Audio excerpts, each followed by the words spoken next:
I'm not going to lie, guys. I miss the NBA. While I am happy that the NFL's back and I have enjoyed making NFL videos, even though you guys don't enjoy them as much, I have been looking for any excuse possible to make NBA videos. And God damn it, Bleacher Report has given me the perfect excuse. Over the past couple of days, Bleacher Report has been releasing redrafts of recent NBA drafts, and they have set Twitter ablaze. And usually when stuff like this happens, I give the big publications some slack because hive mind is a very strong thing on Twitter, and it just takes a tiny little thing to set off NBA Twitter. And usually I think they go overboard, but this time, these redrafts have to be bait, because this is some of the worst content I have ever seen. Like, this is so generationally bad, you will remember where you were whenever you first read these. Let's start over here with the 2016 redraft. Just to refresh your memory, this is the draft. Ben Simmons went number 1 overall. Brandon Ingram went number 2. Jaylen Brown went number 3, so on and so forth, okay? I want to point out really quickly here, before some of you guys comment under this, they say, well, this team needed a center at the time. This team, they had too many point guards, so it makes sense that they drafted a center. Bleacher Report themselves say that one thing you won't see weighted is team need. They are not factoring in team need in these redrafts. So these are essentially just rankings of these players from these draft class. The 2016 one, it starts off fine enough. Like, I really don't care all that much about these players. I don't have too strong of opinions for any of these guys until we get to number 17 and you see my boy Dorian Finney-Smith. Now, if you want to put Malik Beasley over Dorian Finney-Smith, I get it. Malik Beasley is a microwave scorer off the bench, and this game is about buckets. There is next to no argument to be made for Derrick Jones Jr. and Alex Caruso to go ahead of Dorian Finney-Smith. Derrick Jones Jr. does nothing that Dorian Finney-Smith doesn't do better. I mean, Derrick Jones Jr. got like 5 minutes of total play time in the postseason for the Portland Trailblazers this year. Alex Caruso, I don't even want to talk about it. I'm taking Dorian Finney-Smith over Alex Caruso. If the Dallas Mavericks called the Chicago Bulls right now and they did a 1-for-1 trade, Alex Caruso for Dorian Finney-Smith, I would throw up. I would be violently sick. Fortunately, we don't have to go too far here to find the next egregious selection here for Bleacher Report. They have Karis LeVert going 13th overall, right behind Ivica Zubac. Again, keep in mind that they're not factoring in need here. So in what world are you drafting Zubac, who's just a run-of-the-mill center? He's just a guy gets played off the floor in certain matchups over a talented young wing who can create his own offense and create offense for others. But I'm really starting to question the ranking system here because I'm starting to think that they are just using like PER and Raptor and LeBron rating, these ratings that favor centers who just get rebounds and blocks and they shoot like 65% from the field because all I do is dunk. Because listen, I watched Zubac just get torched over and over and over again by Luka Doncic, and that's not necessarily fair because Luka is a top 5 player in the world. Yes, I said it. Luka Doncic is a top 5 player in the world. But why would I draft that over a guy like Karis LeVert who can be a number 2, 3 scoring option on a good team? Terrible, but it gets worse. Dejante Murray here at 11th overall. Whenever I first saw this, I was like, okay, maybe the 2016 draft class was way more stacked than I thought because Dejante Murray, I thought for sure would be in the top 10. No, they have Dejante Murray at 11th overall because they have Jakob Poeltl at 10th. Jakob fucking Poeltl. I want to be clear. I think Jakob Poeltl is actually one of the more underrated players in the league. He is a borderline elite rim protector, but you're not taking a center, especially not an elite center, over a what is Dejante Murray, like 6'6" point guard, who's one of the best perimeter defenders in the league and is kind of coming into his own offensively. I don't know. He'll never be a number 1 guy on an offense, but that's okay. There's just no way you're taking Jakob Poeltl over Dejante Murray or even Karis LeVert. Like there is no reasoning at all for that. Again, like this just feels like looking at the PER leaderboard or something like that. You got Buddy Hield here at 9th. I'm honestly probably taking Dejante Murray over Buddy Hield as well. And after that, I don't know. It doesn't get that bad here. Malcolm Brogdon, I don't have an issue with that. Fred VanVleet at 7, not too many issues with that. Pascal Siakam at 6, don't have a problem with that. Then you get Brandon Ingram here at 5. Remember, he was drafted 2nd overall, so they drop him 3 spots here. They got Sabonis over him, which I guess I can see the argument. It depends on what you would rather have. Do you want the dominant offensive post player or do you want the wing player who can dribble and create his own shot from the perimeter? I guess it really depends. You got Jaylen Brown here at 3, Jamal Murray at 2. And yes, if you're following along at home, that means that Ben Simmons is still the number 1 overall pick in this redraft. And it's hilarious because they make their case for Ben Simmons, but the picture they use here is the picture of him passing out of a wide open dunk in the playoffs against the Hawks. Listen, I think some of the Ben Simmons hate has gone a little bit too far, and I'm guilty of it as well. I've said some very reactionary things about Ben Simmons on this channel. Ben Simmons is not even a top 30 point guard. Like, I'm willing to go there. It's pathetic. The dude was scared of Trae Young. He was scared he wouldn't dunk it because Trae Young was there. If I was a Sixers fan, that would be me to Ben Simmons. But even with that in mind, I don't think I'm picking him number 1 overall if I can take Jamal Murray or Jaylen Brown or even like a Brandon Ingram, honestly. Unless you still believe that Ben Simmons can develop a jump shot or something. And if that's the case, why?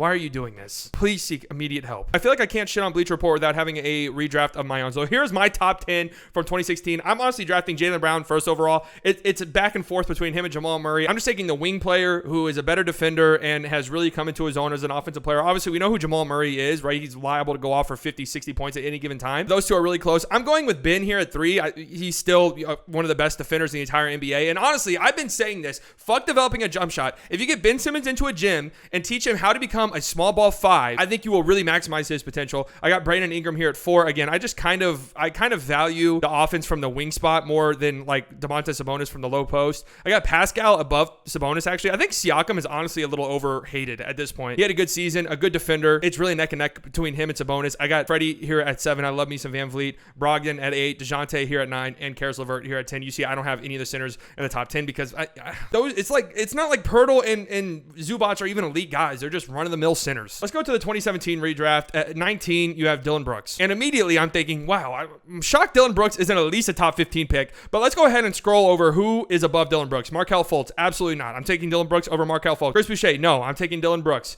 Thomas Bryant, I'm definitely taking Dillon Brooks over Thomas Bryant. No offense to him. Josh Hart, I'm taking Dillon Brooks. Luke Kennard, I'm taking Dillon Brooks. Like, what the fuck's going on? Kyle Kuzma, I'm probably taking Dillon Brooks. Monte Moore, okay, look, I like Monte Morris. Monte Morris stepped up in a major way in the playoffs when they really, really needed him to. But what is he doing at 12? That feels incredibly high for Monte Morris. Maybe I'm not sipping the Kool-Aid enough. Lauri Markkanen, I'm probably taking Dillon Brooks over him too. So I think I would probably have Dillon Brooks at least at the 11 spot. You have Derek White here at 10. Yeah, that's fine. Okay. Jonathan Isaac at 9. I don't have an issue with that. Even though he's barely been on the court. Dallas Mavericks, Jonathan Isaac, I would love that. I would absolutely love that. OG here at 8. Okay. Jared Allen here at 7. I think I definitely would take OG over Jared Allen. I'd probably take Jonathan Isaac over Jared Allen as well. I like Jared Allen a lot as a player. But again, I would rather have like the perimeter wing defenders over a center 10 times out of 10. And here's where, my jaw hit the floor whenever I initially saw this. Okay, guys? De'Aaron Fox here at 6. Now, you look at this and you're like, okay, yeah, that's not too bad. Until you see who is ahead of him. John Collins, no. And in the year of our Lord 2021, Lonzo Ball. There is absolutely zero rationale of having Lonzo Ball and John Collins ahead of De'Aaron Fox besides the fact that maybe you just don't watch De'Aaron Fox. De'Aaron Fox has improved every single year in the league. I have said on this channel before, and I wholeheartedly believe it, if you replace Ben Simmons with De'Aaron Fox, the Philadelphia 76ers are much better, and De'Aaron Fox is a multiple-time All-Star at this point. I genuinely do not see any reason why you would have Lonzo Ball over De'Aaron Fox. Because the concerns you might have about De'Aaron Fox, like maybe there's some concerns about De'Aaron Fox in the half-court setting because he is his best in transition. So when the game slows down in the postseason, I could see maybe having some concerns about De'Aaron Fox. But honestly, after watching John Morant in the playoffs, I'm really not all that concerned. But those same concerns you have with Lonzo Ball. Like, John Collins is probably, honestly, by the end of the season, might be the 5th best player on the Hawks. The same thing could be said for Lonzo Ball on the Bulls, 4th or 5th best player. De'Aaron Fox is far and away the best player on the Kings. And I saw something on Twitter, and I agree wholeheartedly. I don't think I'm trading De'Aaron Fox for John Collins and Lonzo Ball, let alone for either of the two of them. I think that they value this 538 projected market value thing far too much because it doesn't make any fucking sense. You see Lonzo's projected 5-year market value is $143 million. That's around $30 million a year, despite the fact that he just signed a contract for $20 million a year. So that is obviously not his market value. Like, Lonzo's market value is higher than De'Aaron Fox, and De'Aaron Fox is currently going into, I'm pretty sure, the first year of his max contract. So I have no idea what these values are. They make zero sense to me. De'Aaron Fox being below Lonzo Ball is fucking sickening. And then you have Bam Adebayo here at 3. Okay, that makes some sense to me. I agree. I could see an argument for De'Aaron Fox being over Bam Adebayo depending on what you value more, the offense or do-it-all center. Then you have Donovan Mitchell 2 and Jason Tatum 1. I don't have really any issue with these. Again, if I'm going to shit on their mock draft, I might as well have one of my own. I got Dillon Brooks inside the top 10. There's 3-and-D wing who can create his own offense. That's incredibly valuable. Jared Allen here at 9. I still think he is a really good player. Lonzo Ball here at 8. Got to give Lonzo credit, honestly, for how he has developed his game, developed that jump shot. He's become a very consistent shooter, which has really helped him out in his career. Jonathan Isaac here at 7. I don't think he's ever going to turn into much offensively, but that defense, hopefully it's not hindered too much by his injuries because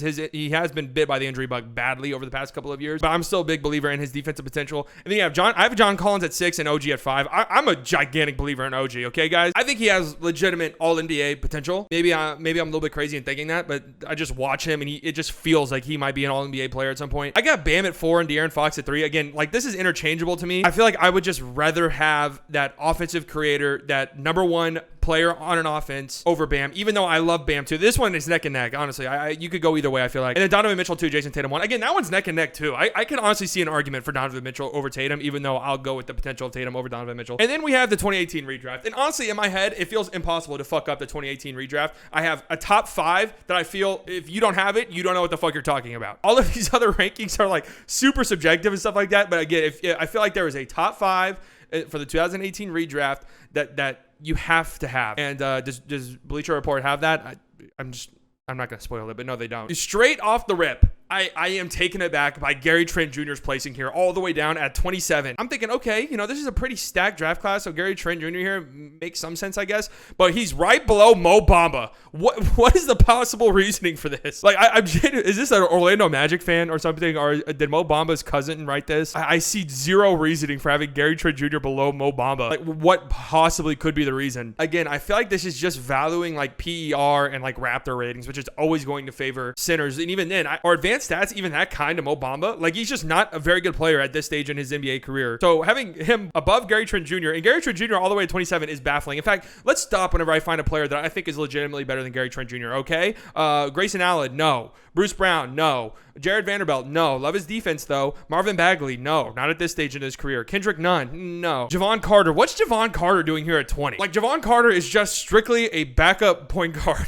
No offense to the guy. He's a good backup point guard, but what is he even doing ahead of, like, Kendrick Nunn or a Bruce Brown or even, like, a Grayson Allen, Kevin Huerter, Jalen Brunson? Like, this is probably the range where I'd be like, okay, yeah, put Gary Trent Jr., like, right around here. Javon Carter? Like, what is he doing there? Kevin Huerter could maybe be a little bit higher, to be honest with you. Like, if you had Huerter above Brunson and Melton, I feel like Melton's pretty high, too. Devontae Graham. I don't think I would argue too much with that. Another one is Dante Divincenzo here at 11. That feels semi-high to me. I think Dante Divincenzo is a good player, and I feel like it's not talked about enough that the Bucks pretty much went on their championship run without Dante Divincenzo the entire time. But I think I'd probably rather have like the potential of Miles Bridges over Divincenzo. But I'm also unapologetic Miles Bridges stan. And shit just proceeds to get worse here in the top 10. Colin Sexton here at 10. That is 2 picks lower than he went in the actual draft. Just wait until you see who Colin Sexton is behind. Mitchell fucking Robinson and Robert Williams III. Yes, Time Lord. How is Colin Sexton below these two guys? The Colin Sexton hate has reached a new peak. It really has. This dude scored 24 points a game on legitimately good efficiency last year. I don't know what in the hell you are seeing to put Robert Williams and Mitchell Robinson over Colin Sexton. What could possibly be the rationale there besides just looking at PER? That's really it. Robert Williams is an undersized center who I think has some potential and was legitimately pretty good when he played. Mitchell Robinson has been on and off the court with injuries, and when he's on the court, he can't stay on the fucking court because he's always fouling people. In what world are you drafting those two? Remember, fit doesn't matter. In what world are you drafting those two just centers over a legitimate scoring guard? Please tell me why. Jaren Jackson Jr. here at 7. Yeah, I don't mind that at all. I was super high on Jaren Jackson Jr. going into the draft. I remember the Mavs at 5. I didn't think there was any way we were going to get Luka. I wanted Jaren Jackson Jr. badly. Mikal Bridges here at 6. If you guys follow this channel, you know I love me some Mikal Bridges. And then here we go. Oh, here we go. Shai Gilgeous-Alexander here at 5, drafted below DeAndre Ayton. No. I'm sorry to say it. I know it's an unpopular opinion right now because of the playoff run he just had, but DeAndre Ayton is massively overrated now. He's just massively overrated. There is no way in fuck I am drafting him over Shai Gilgeous-Alexander. None. Shai Gilgeous-Alexander is a legitimate number 1 scorer on very high efficiency. He's one of the most efficient volume scorers in the league. He's developed as a playmaker. He's a good defender. He's 6'6", can play point guard, can play shooting guard, can play small forward. He's played off ball in his career. He's played well in the postseason. There's no reason why you would draft DeAndre Ayton over Shai Gilgeous-Alexander if fit doesn't matter. Because remember, fit doesn't matter. I am also an unapologetic Shai Gilgeous-Alexander stan. I will not apologize for it. Then you have Michael Porter Jr. here 3rd, which is a little spicy, and I honestly respect that. I don't have too many complaints with that, although I would draft Shai and honestly probably Ayton over Michael Porter Jr. But I mean, the potential is there. You see it from a mile away. Trae Young 2nd and Luka Doncic 1st. I mean, it's pretty much impossible to screw that. But I want you to look at this, please. I want you to look at Luka Doncic's projected 5-year market value, $379 million. That's like $80 million a year. So there you go. The Mavericks got a steal whenever they gave a Supermax to Luka Doncic. Here's my 2018 redraft. Again, I think the 2018 redraft is easy. I'm going Miles Bridges at 10. I love the potential of Miles Bridges. He played phenomenal in the second half of the season. Mitchell Robinson at 9. I like the potential of Mitchell Robinson, but honestly, I didn't even want to put him in here. I got Sexton here at 8. Jaren Jackson Jr. I still do love the potential of Jaren Jackson Jr. Mikal Bridges at 6. I've said this before. If you don't have like a solid, solidified all-star wing, Mikal Bridges is the next best thing. He does everything you want a wing to do in the modern NBA. And it is entirely possible that he continues to develop his game and turns into like an all-star level player. He's great in transition. He's a good shooter, a phenomenal defender. I love me some Mikal Bridges. I got Ayton here at 5. Again, I think he's getting a little overhyped. I'm just going to be 100% honest with you. Again, I think there's some crazy recency bias with DeAndre Ayton, but he's still a very, very good and promising young player. Michael Porter Jr. here at 4. Just look at what Michael Porter Jr. did once Jamal Murray went out. The potential is through the fucking roof. Shai Gilgeous-Alexander here at 3. Again, give me that 6'6" playmaker. I've yet to hear anybody give me a solid reason why Shai Gilgeous-Alexander can't be a number 1 on a championship team. I believe that is his potential. Trae Young at 2 and Luka at 1. I mean, those two are set in stone, 1 and 2. And then, I guess I can see Ayton at 3, although I really can't. I don't know how you can go with a center who's never going to be the number 1 option offensively for your team over 2 guys, a guard in Shai Gilgeous-Alexander and a wing player in Michael Porter Jr. who can be a number 1 option for you offensively. So I had to take a break from the NFL stuff just to post something here. I miss the NBA, man. I miss it so badly. It feels like it's only been gone a couple of weeks, but at the same time, it feels like it's been gone for a year. Let me know what you guys think about these redrafts down below in the comment section. Okay, goodbye.